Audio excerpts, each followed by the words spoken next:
It has to match the podcast setting, though. That does not match. I'm just kidding. Okay, well, what are we talking about then? Stepping out of our comfort zone. That could be a good segue. Yeah, there you go. All right. Well, welcome to the first podcast of Valerie and Benny. Yeah, we don't have a name. We don't have a name yet. So we'll figure that out. Perhaps you guys can help us out with that. So, Valerie, why don't you tell us why you're here? Because you asked me if I wanted to do a podcast. That's it. So, I think you got that one right. I am Valerie. I am your brother. I mean, I'm your sister. Okay. This is so far, so good. So far, so good. No, anyway, yeah, Benny asked me one day, he said, hey, what do you think about doing a podcast? And I'm like, let's do it. Let's try it. You told me that you were actually thinking about doing a podcast. Many years ago, when I had Coco's Paleo Kitchen, a few people said, hey, why don't you do a podcast? But I didn't want to do it by myself. So this is like a perfect opportunity to finally do something that I guess has always been kind of in the back of my mind. Mm-hmm. And the whole point of doing Coco's Paleo Kitchen, or the whole reason why you would even want to do a podcast, is what? I'm very focused on health and wellness, but let me go back. I want to tell these people who I am, because if you're listening and you don't know who I am, I want you to know that I am a wife I'm a wife to Peter, and I have 3 beautiful kids. They're grown adults, and I have 2 beautiful grandbabies. Yay. So I'm just I love that my grown children want to hang out with me. Love it. So it's just one of those things where you raise your little kids and then you're like, well, hopefully we can be friends someday. And we are, and it's wonderful. And then being a Nana is also the best. Yeah, one day. Yeah. So I am your brother. What's happening? Yeah, no, you did it on purpose. I did that on purpose. So I am your brother. I'm the youngest. There are actually 3 of us, and our other sister is not big on being on something like this. So there's the 2 of us right now. So I have 2 daughters and been married for 34 years this year. Call the cops. Oh, she said 32. 32. Call the cops. So we've been married for quite a long time, and we have our 2 kids. One of our kids, they're both grown up. One of them still is here, meaning living with us, and then and the other is recently married, and yes. We're waiting for them to have a kid, because we are looking forward to the day of having grandkids as well. But when I asked you to do the podcast, the reason is because in my whole life has been about trying to help people. That's what I've always wanted to do. I want to help people. I want to get people to become all that they are meant to be. And recently, just with different things that are going on in my own life, I thought I really want to be able to influence people. And so then you start doing stuff on social media and all that kind of stuff. And then I don't know why I didn't notice this before, but you and I do a lot of the same kind of stuff on social media. Yes. And so I thought, for me, well, and then I had a few people asking me, why don't I do a podcast? Right. And I honestly thought, why don't I do a podcast? And I thought that would make perfect sense. And I can hear that our gardeners have shown up, so they're going to be contributing to the podcast today. So, at any rate, the whole point for me of this is I really want to do things that's gonna help anybody who's listening. I mean, it could be the one person out there that's listening right now, and we're going to do this thing for you. So the person you don't see, by the way, or hear is Iggy. Iggy, we're so very thankful for all the work that Iggy is doing. He is my youngest. Do you say youngest is? Youngest. My youngest daughter's boyfriend. Yeah. So, but he actually has a lot of understing of all this stuff, since you and I are thankfully, because my God, we would have never done this. Yeah, this is like amazing. Yeah. There's this stand. There's a stand. Mic stands and everything. So. Okay, so getting back to this, let me just say, because Benny could honestly go on forever with tangents. I mean, it would be worth it. But so you asked me about Coco's Paleo Kitchen, so we'll backtrack to that. And that was my initial reason for starting Coco's Paleo Kitchen, was because I wanted to help people. Back in my 20s, I had a very disordered eating problem. And some people call it an eating disorder instead of a disordered eating. Oh, okay. I'm sorry. You know why I think I say that? Because sometimes there's, what do other people say? No, I can't think of the word right now, but disordered eating. Okay, never mind. It doesn't matter. Eating disorder. But my point is I really did not treat my body right by how I ate. I would limit food. If I ate too many popcorn, and I mean, when I say too many popcorns, I mean like if I had 10 popcorns, then I told myself, okay, the rest of the day you can only have 5 grape tomatoes. I mean, that's how bad it was. So fast forward into perimenopause age, I was like, I am going into this next stage of life, and I don't know if my body's going to hold out. I don't know if my bones are going to hold out, my muscles, everything. So I switched everything on a dime and started eating real food, whole food, just trying to fuel my body with all the right stuff so that I could live a thriving life. Started sharing this with people, and I ended up building this Instagram of 56,000 followers. And so, and that was basically it. Sharing food, sharing a healthy lifestyle, basically, by way of food, for one, by mindset, and by exercise. And then, so we've always been on the same page in terms of wanting to help people. And so anyway, Coco's Paleo Kitchen, just in case you don't know, got hacked a year ago, so I don't have that Instagram anymore. But I still do that with a daily dose of cocoa. And what I remember from Daily Dose of Cocoa versus Coco's Paleo Kitchen is that the focus of Coco's Paleo Kitchen was food, and when you started this thing again, now it's you're able to share a lot more than just about food. Is that correct? Yes, because a blessing in disguise. Because you used to get trolls. When you have that many followers, you get so many people that are just like coming at you with certain things, and you just have to block them out, because with those few people, you have all these other people who, are giving you praises for your content. But I used to get the people when I would talk about something for exercise, or if I talked about a lifestyle change or what have you, they would go, I'm here for food. Why are you talking about that? And so it was like, okay, well, just scroll on by, or if it doesn't pertain to you, keep moving on. So while I was very sad that I lost Coco's Paleo Kitchen, because I had so many I met so many great people there. Some people ended up finding me at Daily Dose of Cocoa, but I just started all over. I just said, you know what? This isn't going to be just about food. I'm going to definitely share my just healthy lifestyle, and that's all encompassing with, food, mindset. Yeah, and just exercise. General wellness, exercise, et cetera. Yes. And so that brings us full circle to why we're doing the podcast now. So the idea of the podcast, at least when it came into my head, and for those of you, obviously you don't know me, or many of you don't, but for years and years and years, I worked in the church as a pastor, and my goal always was ultimately to just help people. That was what I wanted to do, and I did it through the church. And 7 years ago, we left Ecuador, where we were missionaries, and all kinds of life things happened, and it ultimately ended up where I'm at now, where I ended up being a life coach, and I really enjoyed working with people and just dialoguing with them about their lives and what's going on, and moving them from a place of being stagnant, being stuck, being hurt, having no purpose, feeling confused, living according to like false mindsets to talk like that, and then being able to just talk with people and discover and move them from that place of being stagnant to a place of saying, no, you can do this, right, or whatever it is, right, because it's always a different thing, right?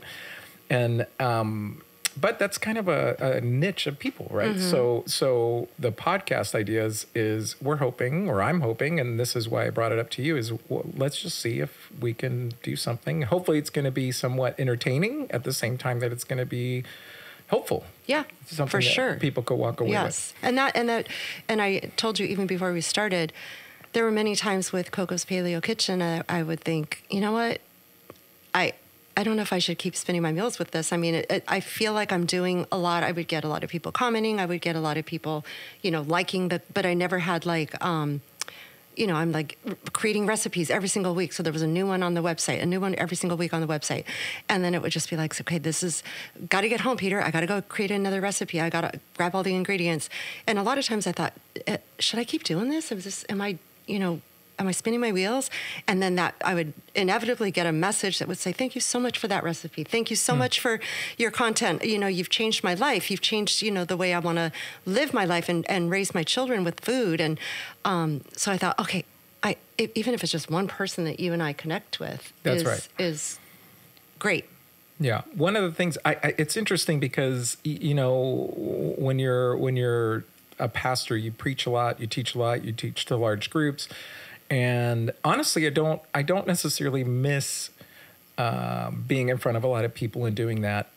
But I do miss the impact that it made. I miss when people would come up and say, wow, that was really helpful. That was really, I'm so grateful for this, or this impacted me. Or even hearing things later on when people would come back to me and say, man, when you shared this, that really changed me and stuff.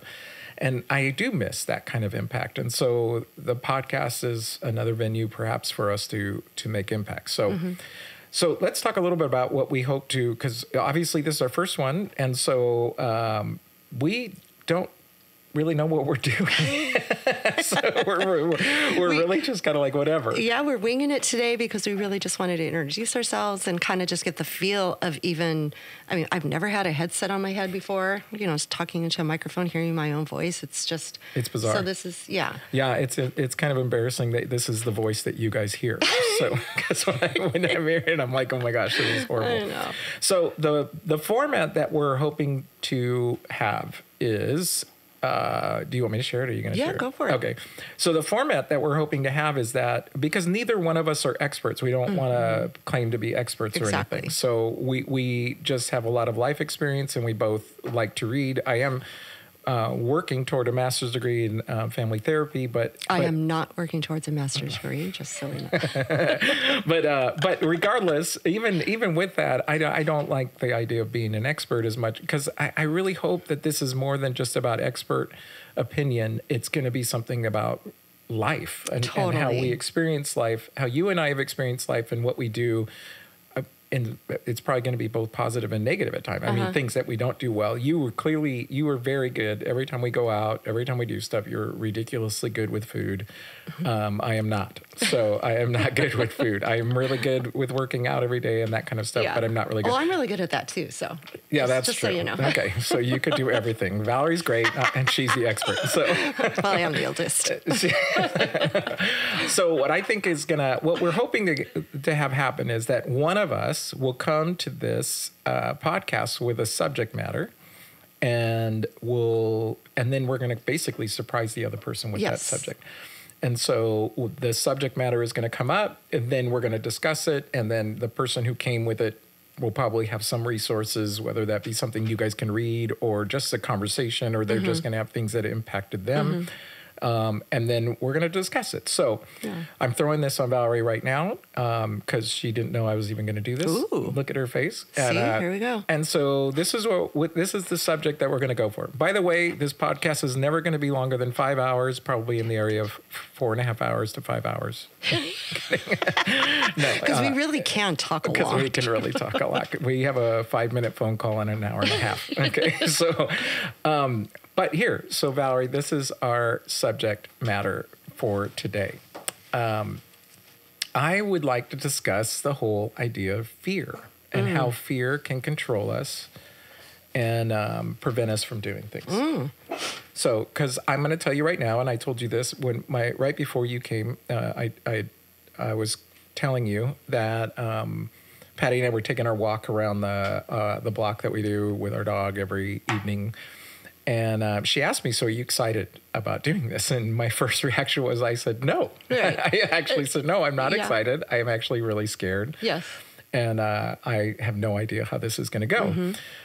But then at the same time, there is an excitement. There's something that's bubbling, and I'm excited to do it. But it's, this is a risk, right? This is not a sure thing. And so there's fear. But putting there's ourselves out there. Yeah. It's putting yourself in a vulnerable place where who knows what's going to happen. So I want to ask you, the question is, why is there any value, or do you see any value in confronting fears and going for it? And has there been places in your life where perhaps you did not confront a fear and then you regret it and you kind of go, wow. Just throwing that out there. Well, yes. Okay. First of all, I agree with you about today. You know, it's part of me was like, in fact, on the way here, I was talking to Peter. He's like, well, have fun. And I was like, oh, yeah, this is supposed to be fun. Because I think there was a little bit of fear. You know, I didn't feel quite nervous, but there was a fear like, is this the right thing to do? And that's where stepping out of your comfort zone comes in, right? Because sometimes you just really do have to tackle the fear. Like we could just talk about even in my relationships, you know, the fear of divorce. I was married before. How long am I going to stay in this? You know, it's fearful to leave it because this is comfortable, even though it wasn't the best situation. But what was your question? Tackling fear? Did you say basically tackling your fear. Why is it important to tackle it? For me, it's important because as I've matured, I do know that and I'm going to keep using the phrase stepping out of your comfort zone, because I feel like the more you sit in your comfort zone, you don't learn, you don't grow, you don't know how to handle the fear of the unknown. This is going to sound so weird, but many, many years ago, when Peter finally started walking with me, we would be walking down the street in the neighborhood and he would say hello to every single person we walk by. And I would just be like, oh my God, I run this every day and I see the same people. I've never said hello to these people. Like I just run or I walk by them and I'm not mean. I just never thought to say hello. Now I'm by myself one day and I'm like, I'm going to try to be Peter and say hello to these people. And why this was fearful to me, I don't know, but they would walk by and I'm like, good morning. And then it was like, good morning. And I know that sounds so silly, but it was something I never did. It was something that was just like not comfortable for me at all. But once I started doing it, it was like never fearful again, never. And I know that's so simple to talk about, like, how do you have fear of that? But it was just something, I'm not comfortable talking to strangers. I'm not a mean person, but I'm not a friendly person. I'm a nice person. Once you know me, I'm very nice. But I'm not a friendly person. I don't go out of my way to say hello. I don't go out of my way to strike a conversation with somebody in the grocery store. So that said, there's just many times that, you know, there's things that just like you say, ew, that's a little fearful. Should I do it? What will happen if I don't do it? What will happen if I do it? You know? Well, that's so funny, though. I don't know. Just yesterday, I think it was yesterday or day before yesterday, I actually posted something on my, the 7 people that are following me. And I was saying, that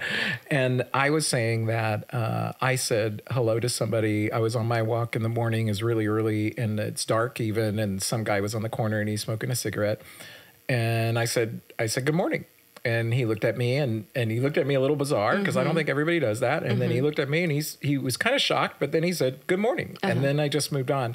And it made me think of the fact that Patty and I do that. We walk around, and every single time we're walking around, we say hello to everybody. And what's not only interesting to me about the fact that you're talking about fear, we're talking about fear and getting over it and so on, but by just doing that little step, my neighborhood feels like my neighborhood. And even though I don't even know everybody's name, Patty's actually better about that.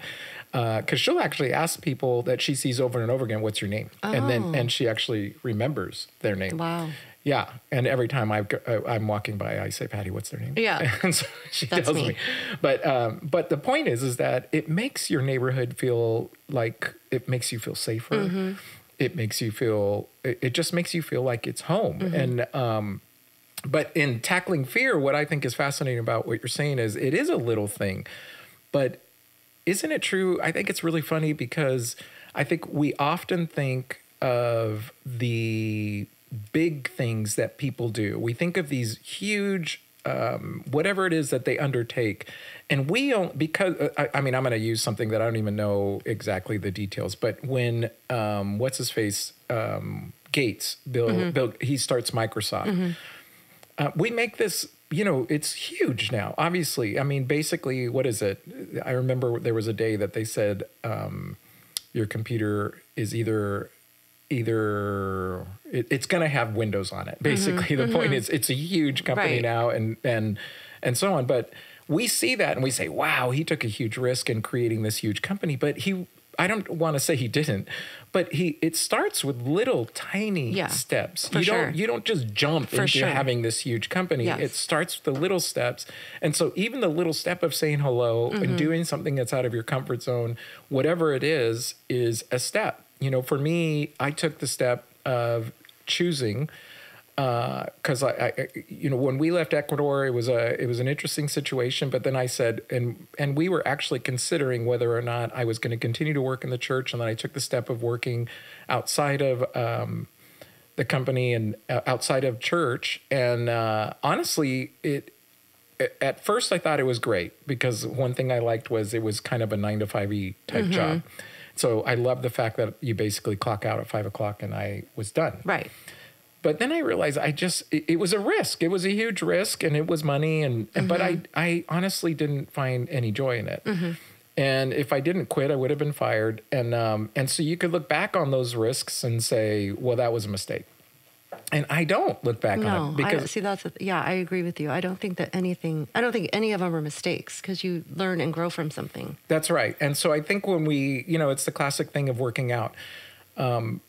In order for you, if you're trying to grow muscle, you have to fail. If you are able to do that back squat every single time and you never fail, you're actually not pushing your muscle to the max. It's when you're pushing up and let's just say it's a back squat. It's when you're going up and you can't do it and you have to bail. Exactly. That's when you really were breaking the blood vessels and making a difference. And I think it works the same way psychologically or emotionally when we push the envelope. And I agree with you with the whole, because as much as I kept downplaying that fear of saying hi to somebody that I didn't know, it really did open the door for me stepping out of my comfort zone with other things. You know what I mean? Like, oh, well, if I can say hello and I get feedback from that person, then I can do this, I can do that. And it just, for me, I've just learned that, again, with the back squat thing, that nothing that you try that you don't actually succeed at is a failure because you tried it. And so that's what I just keep telling myself, even with this podcast, because it's like, you know what, maybe we'll do 5 episodes, maybe we'll do 30, and maybe it will never go anywhere, but we wouldn't know unless we tried it. So we had to step out of that box, that fear, and just say, let's just do it. Let's see what happens. Yeah. And so I feel like that for everything that I do. And it's a really weird thing when it comes to risk. You know, in our faith tradition, I used to always say faith is spelled R-I-S-K, meaning it's like, if you have a hope, if you have a dream, if you want to do something, then you kind of have faith, but the only way it really comes about is if you actually risk something. If you do exactly what you know you can do, then you're not stretching yourself. Exactly. You're not pushing yourself. Exactly. And so, like you just said, with this podcast and what we're trying to do and influence people and hopefully make an impact in people's lives. So even right now, I'm thinking there's probably people out there that have something that right now that they feel like they want to do, but then it's like, I don't know if I want to risk it. I don't know if I want to go for it. There's a lot of that fear that surrounds it. So for me, I thought it was kind of apropos for this particular podcast because we're doing that very thing, or at least trying to. Yep. Yeah. I agree. And I agree with you. I think that if everybody really tapped in, because I think that there's a lot of people that I personally have talked through my Instagram with various things. You know, it could be anywhere from the food to the workout to whatever, or even just mindset. I don't know if I want to do that. I don't know. What if I fail? What if I fail? You know, but what if you don't? You know what I mean? So it's like, it's just, if there's anybody listening and just going, there's this one little thing I might want to try, but don't know if I can do it. Well, you won't know unless you try. Well, then you know what you said. You said something earlier about your own life, and I think it's interesting too that what does happen for some folk is they fail once, and then I think my dog is barking in his sleep. Sorry, so he can't be overdone. He wants to be on the podcast. Okay, so but I think what happens for some folks is that you fail, like, because it's a part of life that we blow it, we fail. And sometimes it's totally our doing, the failure. Sometimes the failure has nothing to do with us whatsoever. It you know, especially if it's a business thing, it just, it's not the right time or whatever the case may be. And what some people do at that point is they go, well, I'm never going to do it again. Exactly right. And so even like in your case in relationships, somebody might consider a divorce a failure, and it's like, well, I'm never going to get married again. Yeah. Not only not get married again, but there's a good chance that for people that I've encountered, they put walls between themselves and others, never ever wanting to expose themselves to get hurt again. Vulnerable. Yes, exactly. And so then it's like, I'm never going to do that again. I'm not going to do it. And so once we blow it once, we think, okay, this is the end of it forever. And but if you bring back in that workout analogy, that's so opposite of what you would do. That's opposite. Right. You know, you failed it and you're like, oh my gosh, I almost had that, you know, and then you want to go in the next day and try it again. Well, sometimes, but sometimes it's just really hard. But yes, it's true that it's true that I'm going to even go one step further and talk about, you talk a lot about food, and I don't want to necessarily just talk about food, but even losing weight. A lot of people will talk about losing weight. And of course they do it in January 1st, and they say they're going to go to a gym, and they say they're going to do this, and they say they're going to do that and everything. And then they fail, and then they don't want to do it again. Exactly. Right. Or they blame the diet, you know, it's the wrong diet or whatever. And I always think, you know, I think I don't even like the word diet, but I'm going to use it because it's the common word, right? But, I think every diet works. I just think we give up before it has the opportunity to make the difference. That's a whole nother podcast. It is another podcast because there's so much I could say about that right now. But you're right. That's another. But yeah, you're right. People will give up and say, it didn't work. It didn't work. Or they go to the gym. You go to the gym for 1 month and you're still the same weight. And they're like, oh, forget it. Yep. I'm not going to do it anymore. Or this hurts too much or whatever. And it's like, instead of us trying to figure out, okay, how can I make it work? What can I do? What is one of my favorite, one of the things that happened to me before I did the workouts that I do is I used to walk 3 miles a day. Did that every morning with my dog years ago. And then a friend of mine, he was one of those, what are those marathon guys that like do 100-mile races, the really long ones? Do you know what I'm talking about? They're the David Goggins guys. No. But you know what I'm talking about. So they do these long runs. And so this guy, he knew that I was walking 3 miles a day. We coached soccer together. And he said, you should start running. And I was like, you told me the story already. Are you going to tell me again? Just kidding. Never mind. I'll just write it down in the comment section for those of you that. No, go ahead. I'm kidding. Go. But what he said to me is, he said, man, you should start running. And I was like, oh, I like my walk. And he's like, no, you really, and suffice it to say, after several months, I finally was like, okay, I'm going to do that. And so I did. And I just went outside and started running. And then, I don't know, it was 2 weeks later that I saw him again. He goes, and I was walking by that time. And he goes, hey, so how's the running going? I go, oh, I quit, man. I was in such pain. And he goes, well, how'd you do it? And I thought that was the stupidest question I'd ever heard in the world. I thought, it's 1 foot in front of the other faster than walking. I didn't understand what he meant. How did I do it? I was completely confused. And then he said, he goes, no. I mean, how did you get into it? I go, I just went outside and started running. Yeah. And he goes, you can't do that. And I was like, what do you mean? He goes, you go 1 minute run, 9 minute walk, 1 minute run, 9 minute walk. And he said, do that for 1 week. And then the next week do 2, 8. And then the next week 3, 7, et cetera. And so I took him up on it. I was like, I'm going to do that. And you do that I did it for 40 minutes. And so the next thing you know, I was running 5 miles a day for years. I ran 5 miles a day, loved it, got the runner's high and all that stuff. And but my point in it is, had I just said, forget it. This doesn't work. This hurts. This is... You got to figure out how to make it work. Right. And I never would have experienced the high, the euphoria, is that the right word? There's that runner's high for anybody who's ever run. So much. Or even the people that work out, there's something that happens to us physically, and then it actually affects us emotionally, where you just feel like, wow, I can do anything practically. Well, and speaking of running, like I remember the first day I told Peter I was going to run a marathon. He's like, "You're going to what? You're going to go from 4 miles a day to 26?" I go, like you, well, I'm not going to run 26 tomorrow. I'm going to train. I'm going to do, and I picked up a guide and trained myself into the next marathon. And how heavy was the guide? Get it? I picked up the guide. Never mind. But one of my favorite quotes when I was actually training, it wasn't the courage that I finished. It was the courage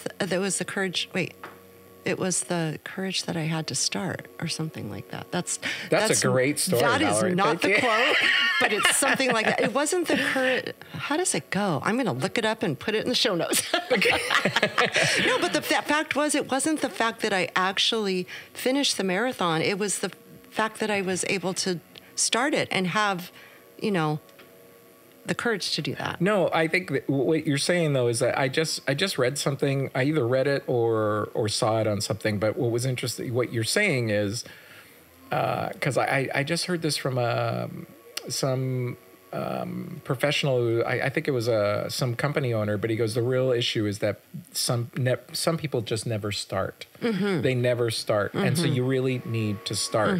And I found that really fascinating too, because if you don't start, then you don't, nothing's going to happen. And really the biggest courage is when you finally say, just make that decision. I and just do need to it. go for it. Like and the thing is like to actually do it, because you can say all day long, well, I'm going to start Monday. I'm going to go to the gym on Monday, or I'm going to start my diet on Monday. But here it is. It's Jared Leto. He's an actor. And he said, I realize that most people don't start in regards to him wanting to become an actor. And he was saying that he really felt like he was going to go for it, because the reason why most people don't make it is because they never even try to make it. They never make that first step. They never really go for it. And that's what kind of got him going, was just the fact that he said, I'm going to go for it. And so I really like that. And then another guy says, and if you don't stop, it's impossible to fail. In other words, if you just keep going and keep going and keep going, no matter what, ultimately you will find success. But if you just give up, and say, well, it's not working the way I planned, then that's when we don't get to experience that runner's high. Exactly.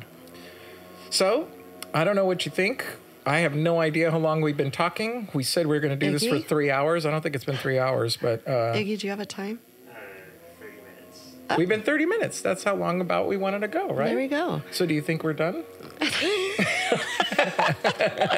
We won't always be this wingy next time, but but yeah, I mean, honestly, I think we did good for our first time. I think we did good.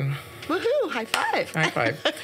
So we're going to leave you hopefully with this. So I'm Benny. This is Valerie. Yeah, and we're excited that you guys are joining us on this little journey. If you are just dealing with fear right now, we're just going to encourage you to go for it. Yep. Don't sit there and just think, you know what, this has never worked before. I've tried something before. It's just time to start. Go for it. Just do it. Just do it. Oh, they should be a logo for that. That should be a logo. Just do it, folks. All right. Well, thanks for joining us, and we look forward to being with you guys next time. Till next time. Bye. Ciao.